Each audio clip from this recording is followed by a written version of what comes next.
जब मोहम्मद बोल के एलईडी में बैनर लगाए तो बैनर निकाल के 200 बच्चों के ऊपर केसेस बुक कर दिए। आई लव मोहम्मद बोलना क्या गुनाह है? आर्टिकल 21 में अधिकार है, आप आपके मजहब को जैसा भी फॉलो कर सकते हैं। आप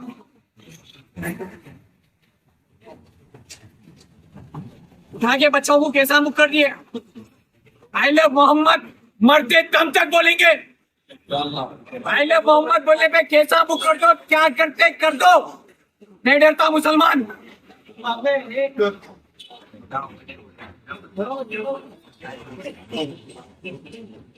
हर आए दिन नबी सल्लल्लाहु अलैहि वसल्लम के बारे में कुछ तो भी निकालना। इस्लाम को कोई नहीं मिटा सकता, दुनिया में ऐसी कोई ताकत पैदा नहीं हुई जो इस्लाम को मिटा सके। नबी सल्लल्लाहु अलैहि वसल्लम के वास्ते मेरी आल औलाद कुर्बान, मेरा माल कुर्बान, ये कैसा कुछ भी नहीं है। गले काट के रोड पे रख देंगे नबी सल्लल्लाहु अलैहि वसल्लम के वास्ते, जेला भर जाएंगे, जेला फुल हो जाएंगे, मुसलमानों पे कैसा मुक्त करने तैयार हो जाएंगे। कभी डरने घबराने वाला मुसलमान नहीं है। सिर्फ डरता तो मुसलमान अल्लाह से डरता, किसी से नहीं। दिन ये हो रहा, खबरदार नबी के ऊपर बात आएंगी तो समझौता नहीं होगा।